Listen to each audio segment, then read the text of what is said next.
Ese es el sermón número 4 y el título de este sermón es Entre lo santo y lo profano. Fíjense bien, entre lo santo y lo profano. Y vamos a estar estudiando el libro de Ezequiel capítulo 22 versículo 23 al 31. Y quiero que se fijen lo siguiente, no sé si usted se ha percatado. Hay una palabra, mis amados hermanos, que casi ha desaparecido del vocabulario cristiano moderno. Esa palabra es profano. Y no me refiero a groserías, no me refiero a palabras obscenas, me refiero al concepto bíblico de profano.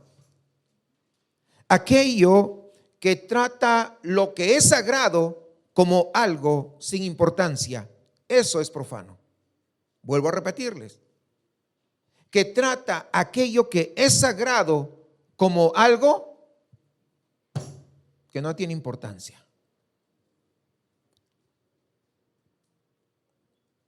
Lo santo lo trata como ordinario y lo divino lo trata como trivial. Imagina usted esta escena, un templo donde se supone que Dios habita, donde hay sacerdotes que han sido apartados para poder ministrar en la presencia del Dios que habita ahí. Un pueblo llamado a ser santo. Pero al mirarlo más de cerca, los sacerdotes están comprometidos moralmente con el servicio que están dando ahí. Y no solamente los sacerdotes, los profetas inventan visiones para poder complacer a toda la audiencia y decir, no te preocupes, no pasa nada, todo está bien. Los líderes abusando de los débiles. El pueblo adora a Dios el sábado porque eso es lo que pasaba en esos tiempos, pero el domingo estaban tras los ídolos. Y ya en ese momento nadie ve nada mal en eso. ¿Por qué? Porque ya perdieron la capacidad de distinguir entre lo que es santo de lo que es profano. Y entonces Dios envía a un profeta con un mensaje fuerte. Es más, podría decir un mensaje devastador. Busqué entre ellos hombre que se pusiese en la brecha y no lo hallé. Esta escena, hermanos, no es una novela de ciencia ficción espiritual.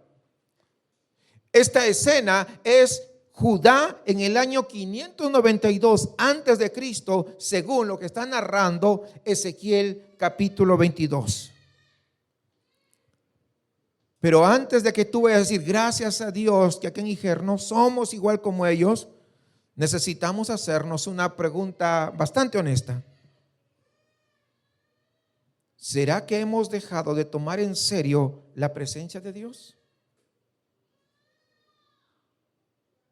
Abran sus Biblias, por favor, en Ezequiel capítulo 22, versículos 23 al 31.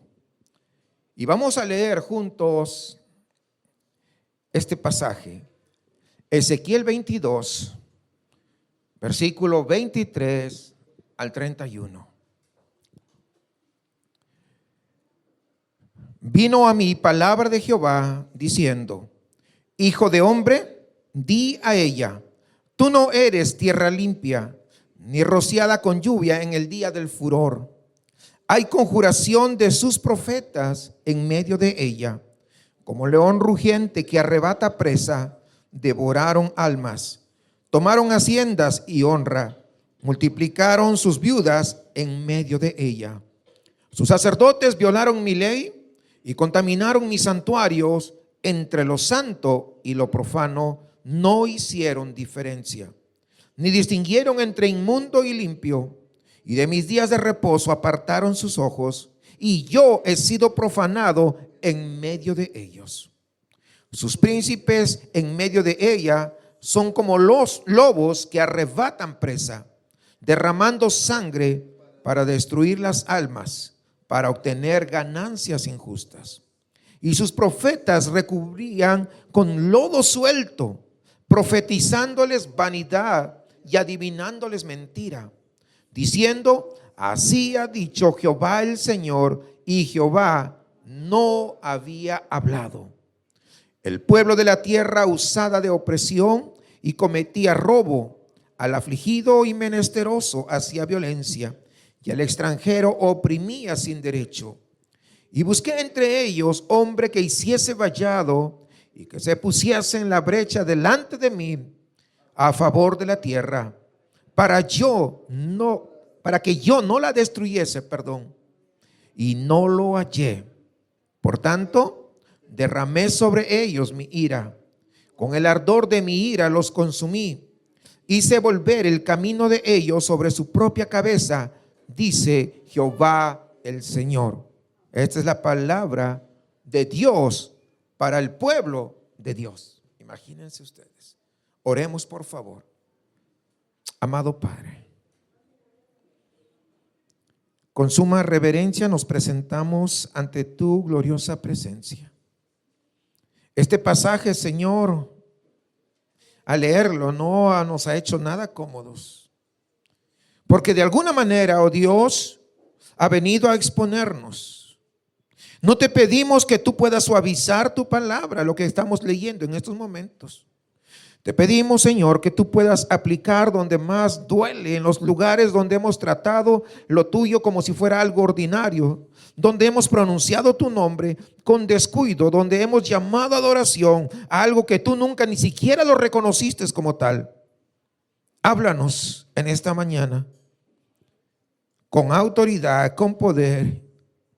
Necesitamos escuchar tu voz una vez más. Y obra en cada uno de nuestros corazones, Señor. Que no se queden inmunes nuestros corazones de ninguno de los que estamos acá presentes. Señor, yo reconozco de forma particular mi pequeñez. Reconozco mis limitaciones que son grandes.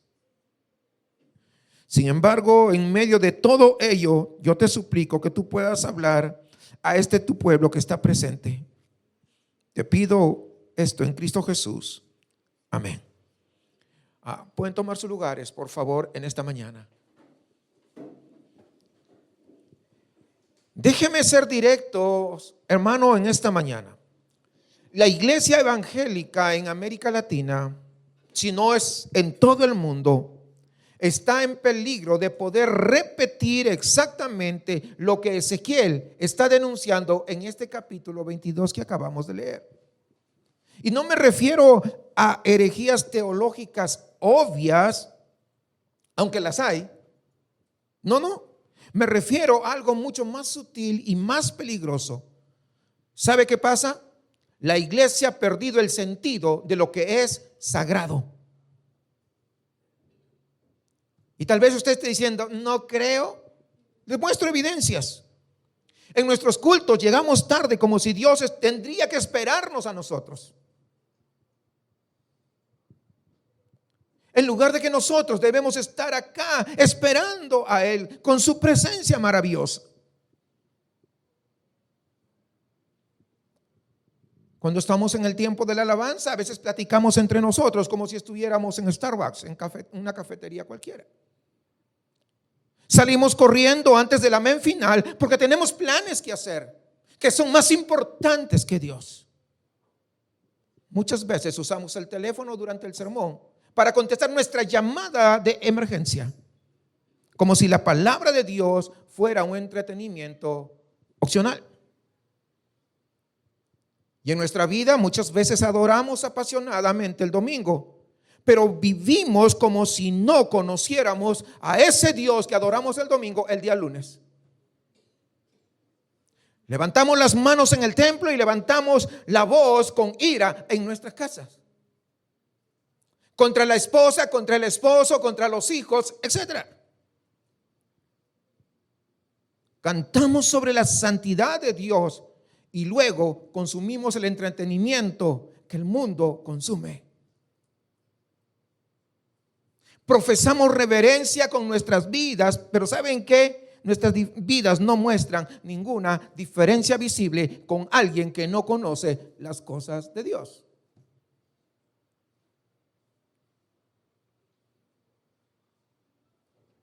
El pastor Francis Chan cuenta que una vez estaba predicando un sermón y él le pregunta a su congregación, a todos, estaba lleno el templo, y le pregunta: si Dios esta mañana removiera su espíritu de esta iglesia, ¿cuánto cambiaría?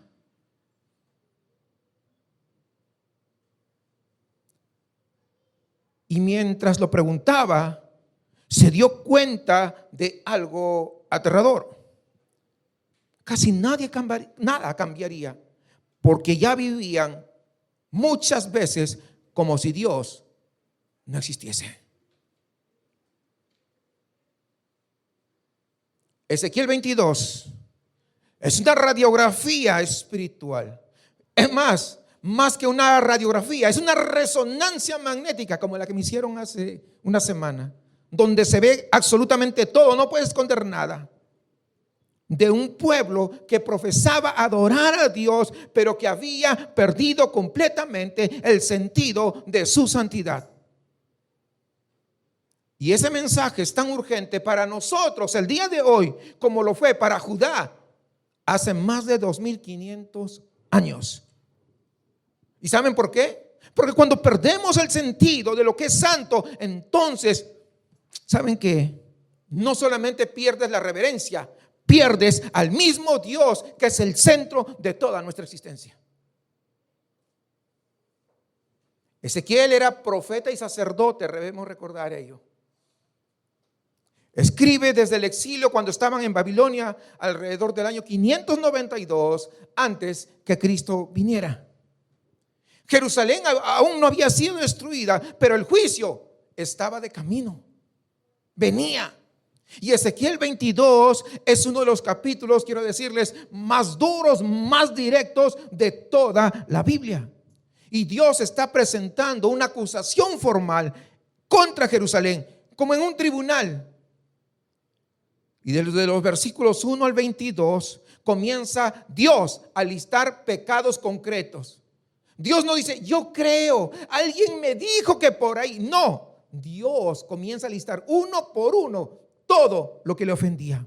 Idolatría, violencia, injusticia, inmoralidad. Es devastador cuando uno lee esto. Pero ¿saben qué? Pero desde los versículos 22 al 31 que acabamos de leer hace un momento, revelan algo mucho más profundo. Que los pecados individuales, que la raíz del problema es que nadie distingue entre lo que es santo y lo que es profano. Y cuando se pierde esa distinción, todo lo demás no importa, porque está corrompido, está podrido. En estas semanas, hermanos, hemos estado viendo esta serie sobre la santidad de Dios y lo hemos visto desde diferentes ángulos. Empezamos con Isaías 6, que confronta con nuestro orgullo. Luego la siguiente semana pasamos a Éxodo 3, donde nos llamó a una reverencia para obediencia. Levítico 11. Entendimos que la santidad es una identidad que recibimos de parte de Cristo. No es algo que nosotros no lo ganamos. No es un estándar que nosotros alcancemos. Por lo tanto, no podemos decir a nadie: tú eres peor que yo. No lo somos. Estamos en el mismo lugar, al mismo nivel que cualquier otra persona. Y hoy llegamos a la pregunta que no podemos evitar. ¿Qué pasa cuando un pueblo que conoce o dice conocer a ese Dios santo deja de tomarlo en serio? Y la respuesta no es agradable, pero es necesaria. Mediten esto. Cuando perdemos la capacidad de distinguir entre lo santo y lo profano, ¿sabe qué pasa? Corrompemos nuestra adoración por más bonito que cantemos. Ni siquiera llega al techo. Destruimos nuestra comunidad y ¿sabe a dónde estamos caminando? Directo al juicio de Dios. No nos gusta escuchar, nadie quiere escuchar eso, pero esa es la verdad porque está acá. Y el único remedio no es un ajuste de conducta. Me voy a portar mejor. Le voy a intentar ahora, el próximo domingo, ahora sí voy a llegar más temprano. No. ¿Saben cuál es el único remedio? Un arrepentimiento radical y un retorno urgente a ese temor reverente frente al Dios Altísimo. Porque no es ningún diosito, es el Dios soberano. 4 escenas que Dios nos muestra en este pasaje que leímos el día de hoy. Primero, los sacerdotes dice que profanaron lo santo. Y lo segundo, que los profetas, ¿saben qué hicieron? Encubrieron la corrupción de los sacerdotes. Tercero, el pueblo mismo, que se llamaba pueblo de Dios, oprimía al débil. Y en cuarto lugar, no había nadie para imponerse en la brecha para que Dios no destruyese a ese pueblo rebelde. Nadie. 4 formas distintas de decir una sola cosa. Esto es lo que pasa a una iglesia que pierde el temor y la reverencia a Dios. Yo sé que es un tema que no se habla en muchas iglesias. Puedo darle, casi estoy seguro, el 99% de iglesias no pueden hablar de esto. Por muchas razones. Permítanme nuevamente ir al versículo 26, donde se presenta la acusación central de todo el pasaje. Fíjese lo que dice: sus sacerdotes violaron mi ley y contaminaron mis santuarios. Entre lo santo y lo profano no hicieron diferencia, ni distinguieron entre inmundo y limpio, y de mis días de reposo apartaron sus ojos, y yo he sido profanado en medio de ellos. 5 acusaciones en un solo versículo. Imagínense ustedes. No es nada sencillo. 5 acusaciones en un solo versículo. Y observemos la progresión. Mire, vamos a mencionarlo rápidamente. Primero, dice: violaron mi ley. No la ignoraron, la violaron deliberadamente. Es decir, conocían la verdad, pero ellos eligieron desobedecerla. Eso no es ignorancia, eso es traición al Dios de los cielos.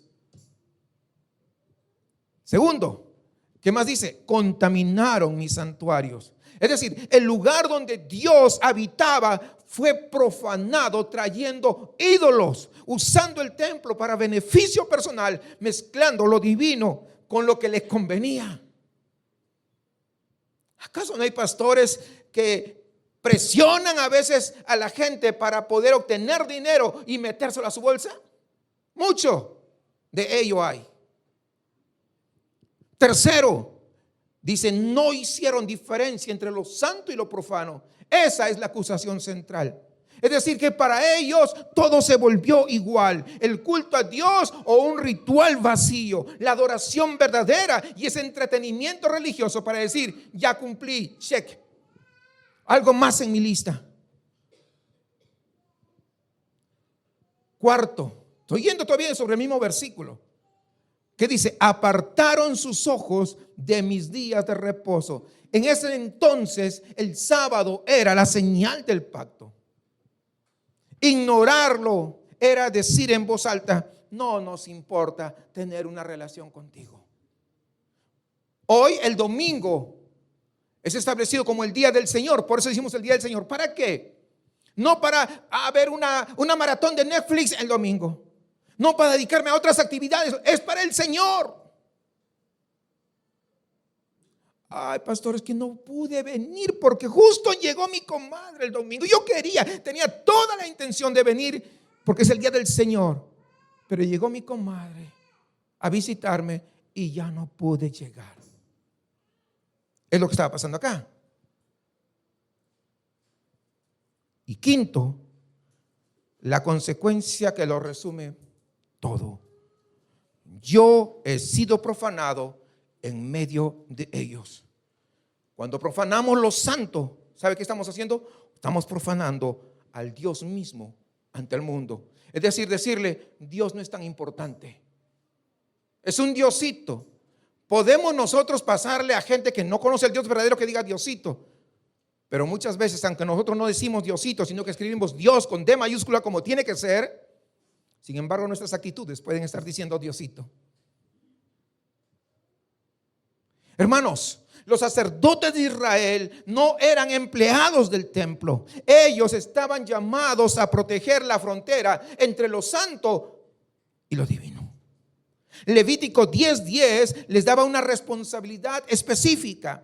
Y ahí dice, para poder discernir entre lo santo y lo profano, entre lo inmundo y lo limpio. Su trabajo era mantener esa distinción. Y Ezequiel 22 dice que hicieron exactamente lo contrario. Y ya sé que algunos podrían estar pensando en este momento, pastor, pero lo que usted está predicando, ese era el sistema sacerdotal del Antiguo Testamento, es que ya no aplica para nosotros en el 2026 porque somos más modernos. Así que permíteme preguntarte algo. ¿Quién enseña en la iglesia? ¿Quién lidera en la alabanza? ¿Quién? ¿Quién toma decisiones sobre las finanzas en la iglesia? ¿Quién lidera en la administración de la iglesia? ¿Quién sirve con los niños en la iglesia? Y podríamos seguirle. Si tienes cualquier rol de servicio en la iglesia, cualquier rol de liderazgo espiritual, eres un guardián de ese umbral. No te puedes hacer el que desconoces. Jesús tuvo una relación muy complicada con los líderes religiosos de su época, precisamente porque hacían lo mismo, conocían la ley, la enseñaban con mucha autoridad, pero vivían como si no se aplicara esa ley para ellos. Mateo 23 los confronta sin rodeos. Dice, diezmáis la menta y el eneldo y el comino y dejáis lo más importante de la ley, la justicia, la misericordia y la fe.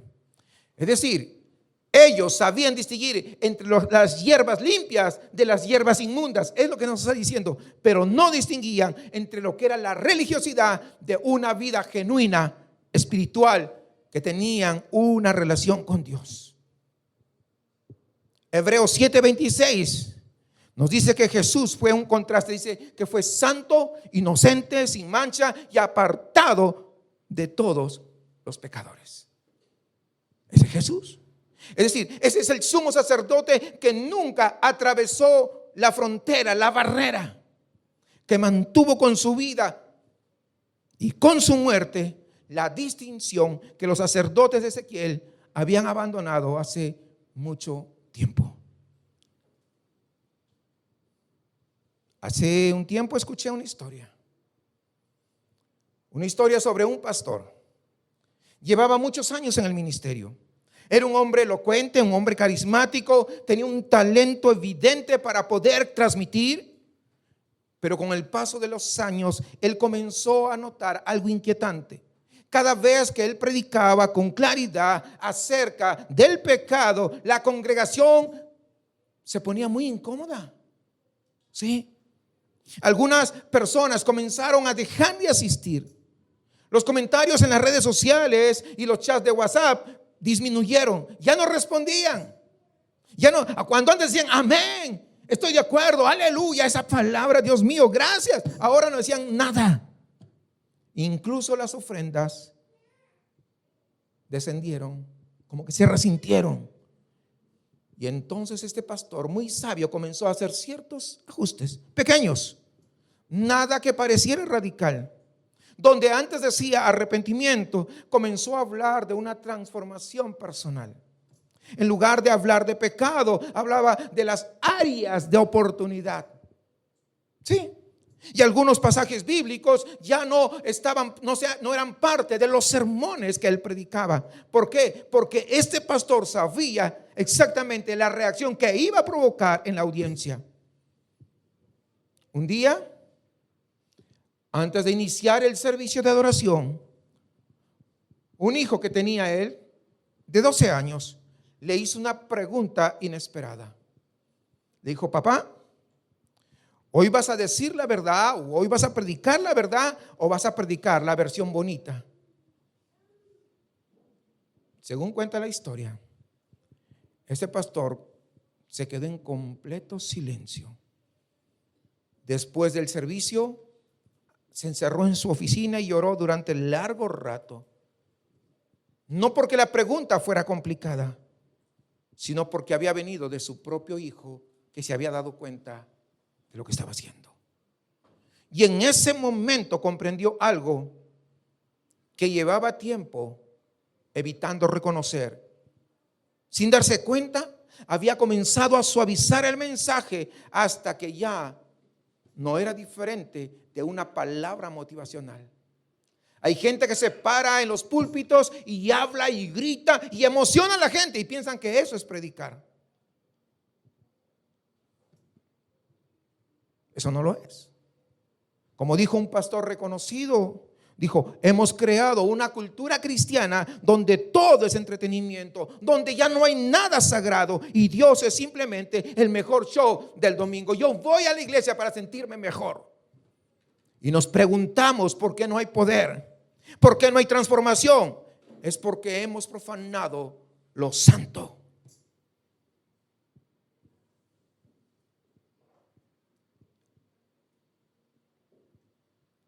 ¿Hay algo en tu liderazgo? ¿Hay algo en tu influencia espiritual donde has comenzado como a borrar esa línea? ¿Te preocupas por ser más profesional que por ser más santo? ¿Que suene mejor las cosas que ser más santo?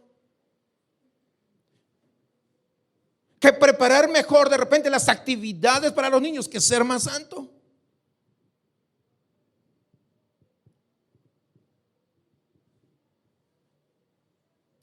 Examina si el miedo tal vez al rechazo humano ha comenzado a gobernar tus decisiones espirituales. Ese miedo tiene nombre. ¿Sabes cuál es? Es idolatría a la aprobación, porque estás buscando que todos te aprueben. Porque quieres que todos pasen y te den una palmadita, que te digan: oh, qué padre tu sermón, tú sí que predicaste, es excelente. Oh, no, tú tocaste el bajo, no, fue lo mejor del grupo de alabanza, ese bajo con que tú tocaste. No, la clase, mi hija me dijo que la clase que das a los niños, wow.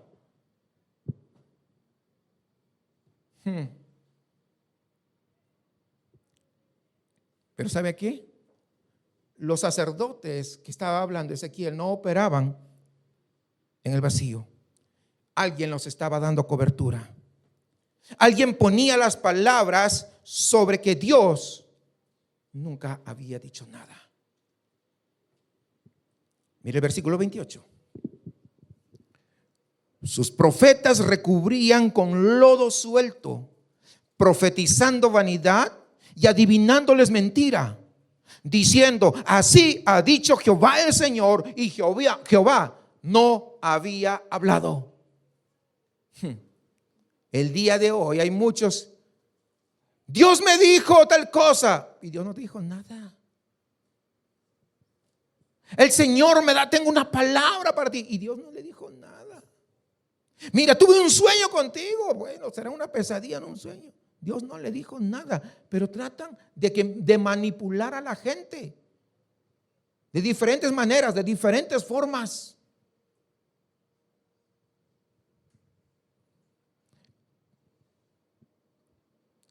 Fíjense en esto. Aquí hay una palabra, pensé que estaba acá. Dice: la imagen del lodo suelto. Fíjense, ahí está, lodo suelto. Esa es la imagen de una construcción.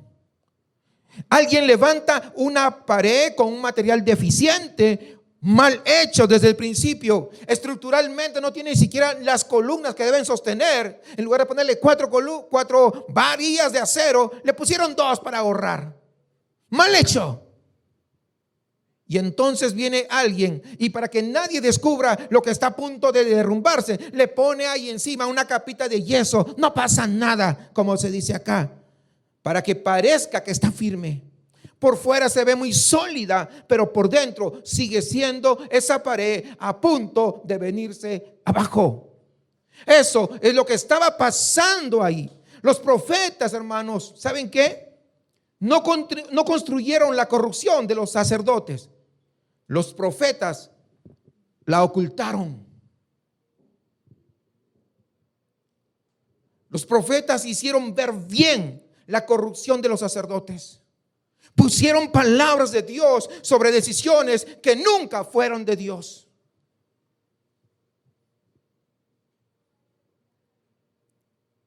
Y el texto añade algo muy perturbador. Fíjense, así ha dicho Jehová el Señor, y Jehová no había hablado. Seguían usando el nombre de Dios, seguían hablando con autoridad espiritual. ¿Sí?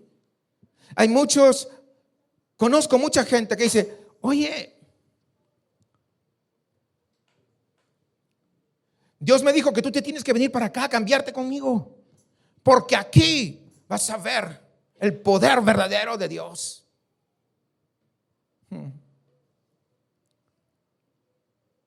Pero ¿saben qué? El mensaje era de los profetas, no era de Dios. Hay dos maneras de mentirle al pueblo de Dios: decirle algo que es falso o callar algo que es verdadero. Los profetas de Ezequiel hacían las dos cosas. ¿Sí? Decían lo que la gente quería escuchar.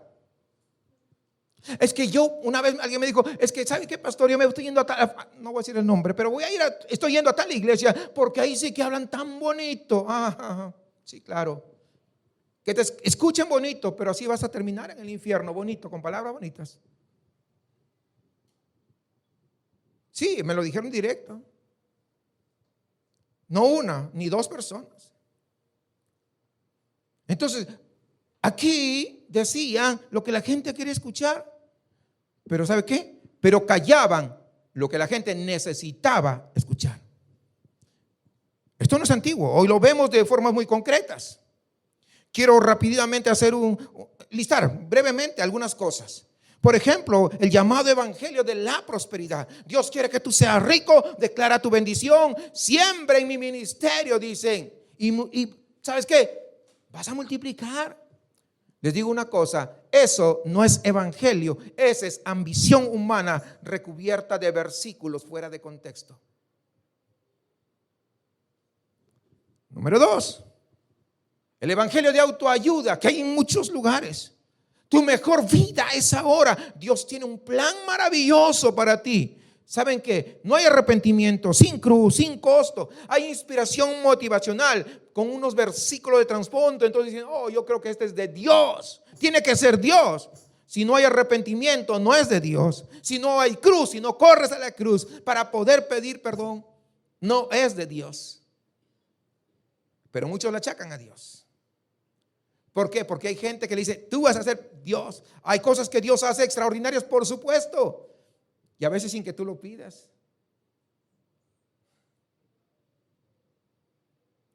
Tercero, el evangelio sin santidad. Dios te ama tal como eres. Eso es verdad. ¿Ok? Eso sí es verdad. Pero ellos añaden algo. Así que ya no necesitas cambiar. Eso es mentira.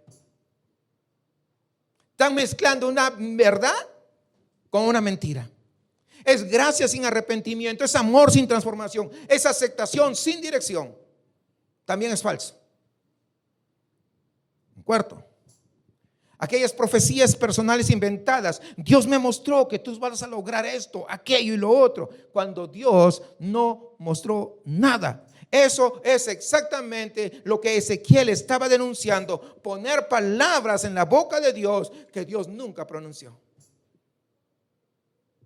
Quinto, muchos les gusta predicar un solo versículo, uno solo. ¿Para qué? Para torcerlo, para que diga lo que uno quiere. Toman un versículo bíblico, lo sacan de su contexto y hacer algo que Dios dijo cuando Dios nunca lo dijo. Ese es predicar la Biblia. Predicar la Biblia, pero para usarla para su beneficio. Y sexto, podría seguirle, pero en 6 no lo dejamos. Callar lo que Dios sí ha dicho. No hablar de pecado. No hablar de un juicio que está pronto para venir. No hablar de que debe haber un arrepentimiento. ¿Saben por qué? Porque sabemos que estas palabras incomodan, pero callar la verdad también es mentir. Y ya sé que algunos pueden estar pensando, pastor, pero si usted predica esas cosas, la gente se va a ir. El evangelio tiene que ser atractivo. Y eso me hace recordar a mi esposa que me decían, cada vez que tú vas y predicas de pecado en una iglesia, nunca más te vuelven a invitar. Le digo, sí, es así, ya no me preocupa. He ido a lugares, y ustedes saben, he predicado en estadios, he predicado en iglesias enormes, pero yo predico a Cristo y a este crucificado. Yo predico el evangelio que puede cambiar, que puede transformar la vida del más vil pecador.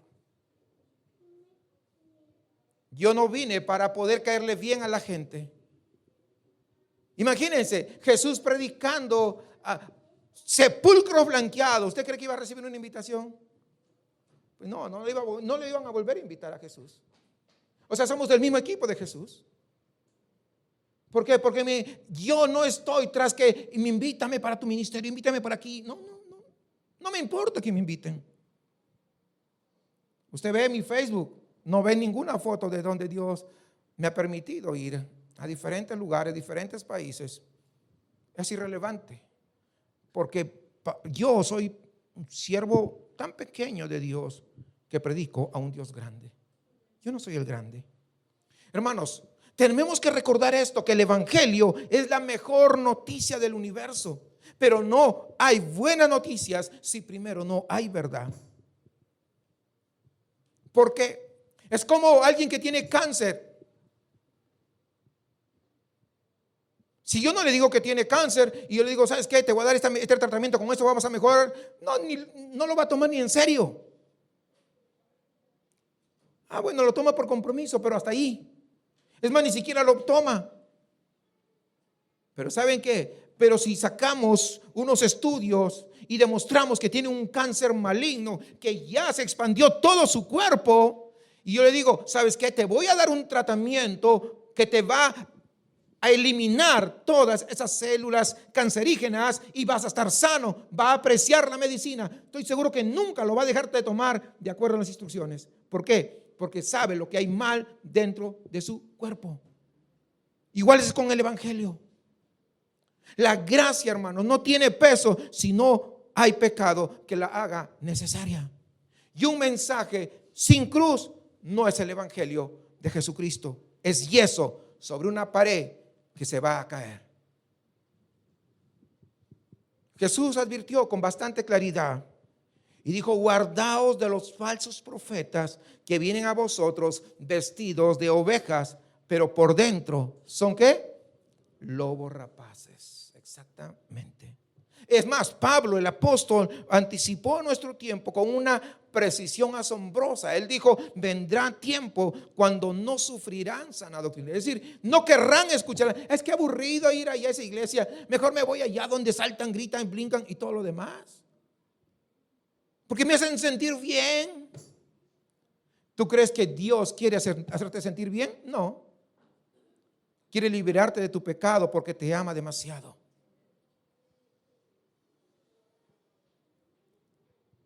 Vendrá tiempo cuando no sufrirán la sana doctrina, sino que teniendo comezón de oír, se amontonarán maestros conforme a sus propias concupiscencias.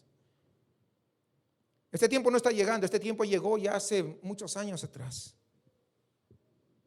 Pero fíjense, pero en Jesús vemos al profeta que nunca encubrió nada, que le dijo a la mujer junto al pozo la verdad sobre su vida, pero al mismo tiempo le ofreció agua viva.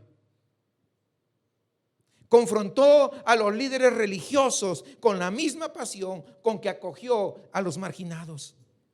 Que nunca suavizó ni una sola vez ese mensaje que traía para ganar popularidad. No le importaba hacer popular a Jesús. ¿Usted se da cuenta?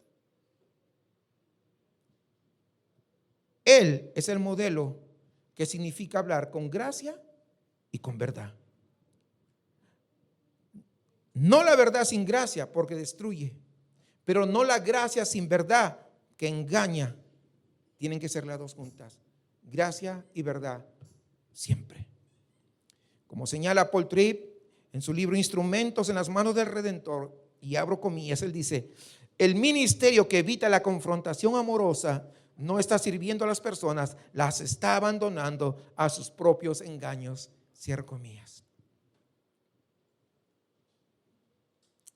Hay una imagen que se me viene a la mente, la de un médico sentado frente a uno de sus pacientes.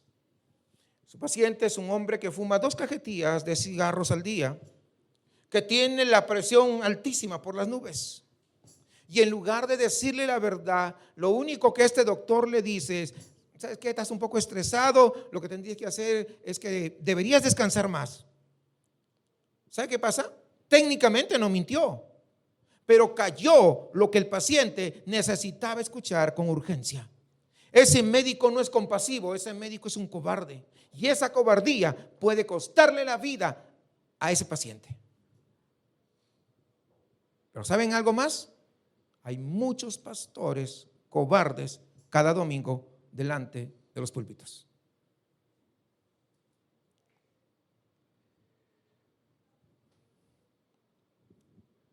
Quiero que quede claro esto, que el silencio cómplice no es neutralidad. Es una decisión activa de abandonar al pueblo a sus propios engaños. Tu familia va camino al infierno y no eres capaz de predicarle el evangelio porque quieres llevar la fiesta en paz. Quiero llevarme bien con fulanito, con sutanito, con mi hijo, perenganito, mi hija, mi papá. Hay que llevar la fiesta en paz. No lo amas realmente porque no le dices la verdad. Pregúntate si hay alguien en tu familia, en tu entorno cercano, que necesita escuchar la verdad que has callado por comodidad o por miedo.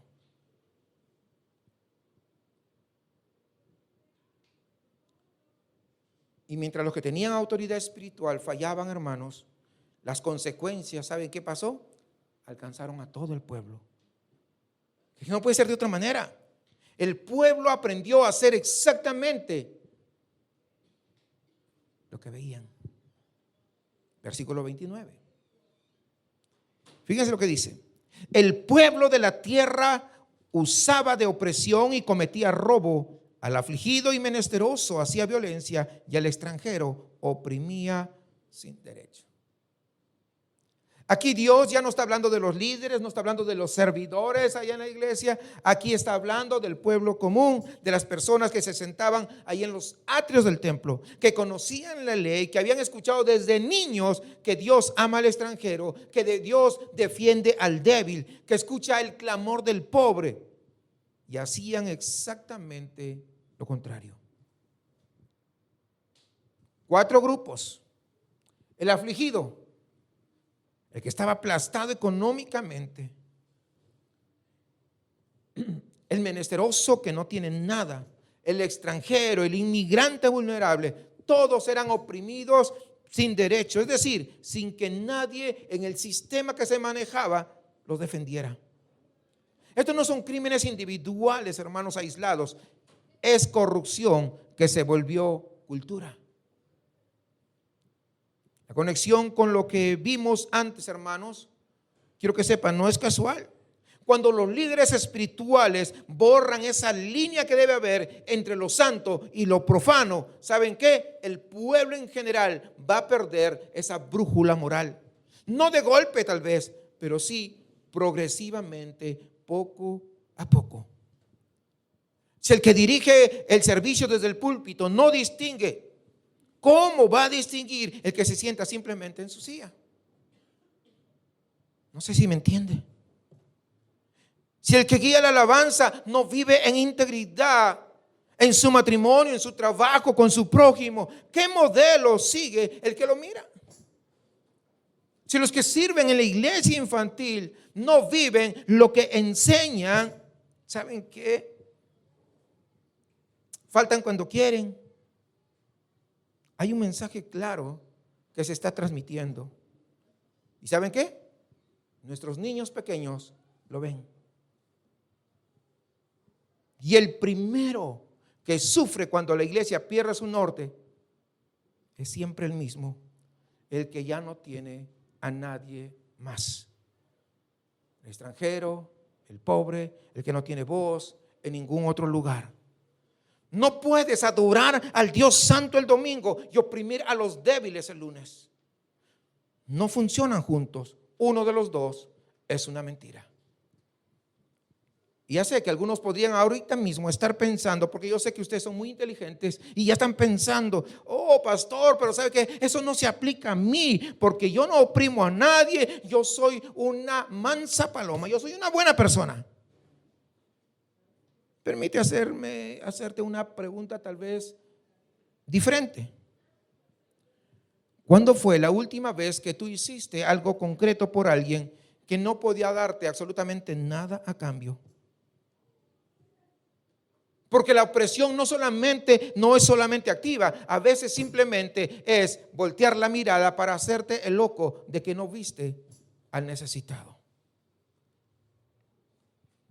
Ustedes recordarán, Jesús inaugura su ministerio público en Lucas 4 con estas palabras, las palabras del profeta Isaías. El Espíritu del Señor está sobre mí por cuanto me ha ungido para dar buenas nuevas a los pobres. Y quiero que entiendan, no es accidental, es deliberado, es una declaración de intenciones. Es decir, el Dios Santo que en Ezequiel confronta a su pueblo por oprimir al débil, ahora en Cristo ha descendido en carne humana y hace lo opuesto de lo que hacían todos estos líderes. ¿Sabe qué hace? Se pone del lado de los débiles, toca al leproso, habla con la mujer samaritana. Recuerden que en los tiempos de Jesús, una mujer no estaba a la misma altura de un hombre. Era como de segunda categoría. Pero si eran samaritanos, estaba de tercera categoría todavía. Peor. Pero Jesús va y los pone al mismo nivel que cualquier otra persona. Y muchos dicen, es que la Biblia es machista. No lo veo por ningún lado. Jesús acercándose a una mujer que los otros no se acercaban. Jesús celebraba con los publicanos. Jesús, ¿ustedes recuerdan cuando querían apedrear a la mujer adúltera? ¿Qué hace Jesús? La defiende. No la condena, la defiende. Es decir, entienda esto, la santidad de Dios no es distante, no es indiferente. La santidad de Dios es activa y actúa siempre a favor del que menos tiene. Siempre. Y cuando nosotros somos habitados por el Espíritu Santo, esa misma inclinación debería vivir entre nosotros. Como señala el pastor Tim Keller en su libro Justicia Generosa, y dice lo siguiente, abro comillas: una iglesia que alaba la santidad de Dios pero ignora la justicia ha profanado su adoración. Porque el Dios Santo se identifica con los oprimidos y adorarlo requiere cuidar de aquellos que Él cuida. Cierro comillas. Hermanos, necesitamos dejar de hablar de la iglesia como si fuera un evento de solamente domingo. La iglesia es un pueblo que vive en una colonia, en un lugar determinado, que trabaja en empresas, que camina por las calles, que va al súper.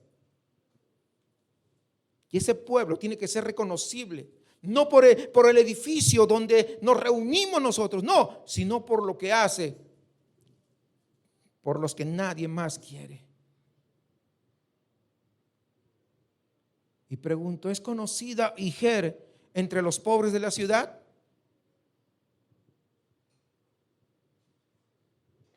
Yo puedo decir sí, pero aún nos falta más. Porque hemos ido al Arroyo del Obispo muchas veces, llevando mucha ayuda, pero creo que aún falta más. ¿Sabe la gente pobre que si tiene una carencia busca ayuda y alguien no le va a mirar, voltear la cara para darle la espalda al que está necesitando algo? Porque si no es así, algo falta. Y no es algo que se solucione con un programa. Se soluciona cuando hay un verdadero temor de Dios. Una vez había una persona en condición de calle. Se veía que no se había bañado hace mucho. Agarré y le llevé un plato de comida, no lo que me sobró, sino algo digno. Y me decían, ¿por qué le llevas? Porque él también es imagen de Dios. Cuando tú te acercabas, el olor era muy fuerte, la verdad. Pero eso no me hizo rehuir. Sabía que ese hombre tenía hambre. Hermanos, entiende esto, que la justicia hacia el vulnerable no es opcional, no es un proyecto social que que se añade dentro de la iglesia. No, esa es la evidencia de que el Espíritu de Dios habita genuinamente en medio de su pueblo. Examina por un momento si has desarrollado esa insensibilidad hacia algún grupo vulnerable. Hoy mismo tú puedes pedir a Dios que tu corazón pueda sentir dolor por lo mismo que le duele a Dios. Y en medio de todo esto, Dios hizo algo que revela cuánto le importa su pueblo.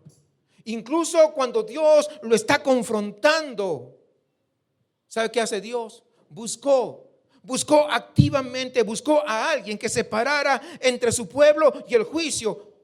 Y lo que encontró, ¿sabe qué fue? Silencio total. No había nadie. Antes de continuar, necesito tal vez hacer una pausa, un paréntesis más bien. Si tú estás visitándonos por primera vez, segunda vez, algunos de ustedes, algunos tercera vez, quiero decirles algunas palabras. Me va a tomar muy poco. Tal vez todo lo que hemos hablado hoy podría parecer bastante pesado si tú no conoces a este Dios del que estamos hablando. Tal vez estás ahora mismo lamentando, ¿por qué vine hoy justamente que hablan de estas cosas? Lo único que vi son sacerdotes que fallaron, profetas que mintieron, un pueblo que oprimió. Lo que veo es el juicio de Dios. Y quizás estás pensando, vine a ver esto de iglesia y resulta que todo parece difícil, un poco así como medio oscuro. Yo quisiera decirte algo. Algo que cambia todo lo que escuchaste esta mañana. Este pasaje que nosotros estamos estudiando termina con un Dios buscando a alguien que se pudiera interponer ahí, que dijera, aquí yo estoy. Y ¿saben qué? Y no lo encontró en su pueblo. Pero hay algo más, porque la búsqueda no terminó ahí, porque ese mismo Dios, en lugar de simplemente venir y ejecutar juicio y matarlos a todos, hizo algo que ninguna otra religión en el mundo antiguo hizo. Él mismo vino, se hizo hombre y se puso en la brecha que ninguno de nosotros podría llevar. Y tú estás aquí, eso no es una mera casualidad, aunque creas que sí. Tú crees que viniste por iniciativa y no te das cuenta que Dios estuvo empujándote, que Dios movió cosas para que tú llegaras. Tal vez algunos otros, tal vez fue curiosidad. O quizá fue algo más profundo que ni siquiera aún sabes nombrar. Pero ese Dios que buscó a alguien, te digo esto, te está buscando a ti. Para ofrecerte exactamente lo que su pueblo que está acá en Ezequiel no supo recibir. Una relación real con el Dios que es santo. Y que al mismo tiempo es el único que puede hacerte a ti también santo. No tienes que entender todo lo que escuchaste hoy. No tienes que ordenar tu vida para después hacer algo. No tienes que haber crecido dentro de la iglesia. Solamente necesitas saber esto. Hay un lugar para ti aquí. Y hay un Dios que ya se movió hacia ti antes de que tú siquiera te movieras hacia Él. Si al final del servicio quieres conversar, platicar conmigo, tienes preguntas, si algo de lo que escuchaste hoy tal vez tocó algo de tu vida, no sabes cómo procesar todo esto, me gustaría platicar contigo. O tal vez podrías hablar con cualquiera de los líderes que también están acá presentes. Volvamos a nuestro texto, versículo 30 y 31. Fíjense lo que dice. Busqué entre ellos hombre que hiciese vallado y que se pusiese en la brecha delante de mí a favor de la tierra, para que yo no la destruyese. ¿Y saben qué? Y no lo hallé. Por tanto derramé sobre ellos mi ira, con el fuego de mi furor los consumí. Aquí hay una palabra, unas 4 palabras, y no lo hallé. 4 palabras, hermanos, que pesan como piedras gigantes. Esta es la imagen, esta imagen que se está mostrando acá es una imagen militar. Cuando el muro de una ciudad, porque las ciudades se amurallaban, es decir, había un muro alrededor de la ciudad. Pero si ese muro tenía una brecha, un hueco, vamos a decir por ahí, ese era el punto más vulnerable de toda esa muralla. Los defensores que quedaban, ¿saben qué? Corrían a tapar ese hueco para que los invasores no penetren. Es más, ponían sus propios cuerpos para que el enemigo no pudiera entrar. Porque esa brecha era el lugar más peligroso, era el lugar donde podías incluso morir. Y Dios dice: busqué un sacerdote que defendiera la santidad. Busqué a un profeta que proclamara la verdad. Busqué a un líder que practicara la justicia. Busqué a cualquier persona que verdaderamente intercediera, a alguien dispuesto a ponerse en ese lugar peligroso, y no lo encontré. Hay algo en esa frase que necesitamos dejar que de verdad nos golpee. Es necesario. Dios no dice que buscó y encontró gente imperfecta. Fíjate, no lo dice. No lo dice que al menos lo intentaba. Dice que no encontró a nadie, ni uno solo que pudiera poner su comodidad, su reputación, su seguridad en el camino del juicio que se acercaba. No encontró ni uno.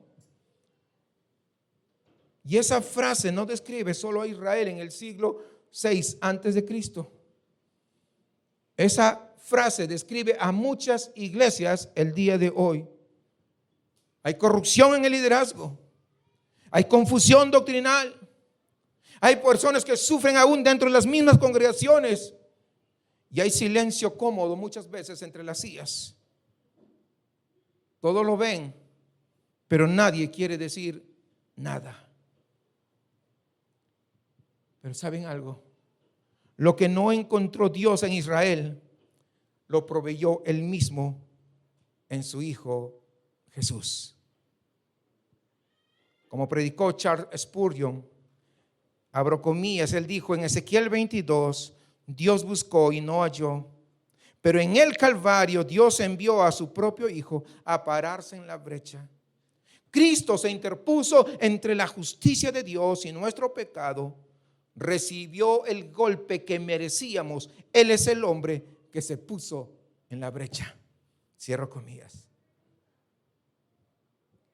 Cuando la humanidad completa estaba expuesta al juicio que merecía, cuando no había nadie que pudiera pararse en ese hueco, cuando ese muro estaba completamente derrumbado, ¿sabe qué pasó? Jesús se puso en un lugar. Jesús puso su cuerpo en esa cruz. Con su sangre y con su muerte se puso en esa brecha para que nosotros no fuésemos destruidos. Pero necesitamos hacer algo. Necesitamos poner nuestra fe en Cristo. Necesitamos arrepentirnos. Y dice en Hebreos 7:25 respecto a Jesús, que vive para siempre para interceder por ellos. ¿Por quiénes? Por los que son su iglesia. No los que creen. Yo creo en Dios, dice mucha gente. No basta. Santiago dice que los demonios también creen. Y no solamente creen, sino hasta tiemblan. Pero no son salvos. No basta decir yo creo en Dios. Es necesario arrepentirse. Porque Jesús es nuestro intercesor eterno, que nunca va a abandonar la brecha, que nunca va a cerrar los ojos ante la condición de su pueblo. Y ese mismo Espíritu que habita en nosotros nos llama a hacer lo mismo, pero a nuestra escala, desde luego. En el año 1521, un monje alemán estaba parado de pie ante el hombre más poderoso que era conocido en ese entonces, el emperador Carlos V. El Sacro Imperio Romano estaba de por medio. Toda su estructura eclesiástica de su época apuntaba hacia él como un gran tribunal. Y le pidieron una sola cosa. Le pidieron a este hombre que se retractara. Miró alrededor, libros por un lado, libros por el otro. Miró los rostros que estaban todos acusándolo de alguna manera. Y dijo con una voz que algunos describen como temblorosa al principio, pero firme al final. Y él dijo: aquí estoy. No puedo hacer otra cosa que Dios me ayude. No tenía ejércitos, no tenía un respaldo institucional, no tenía ni siquiera garantías de sobrevivir en esa semana.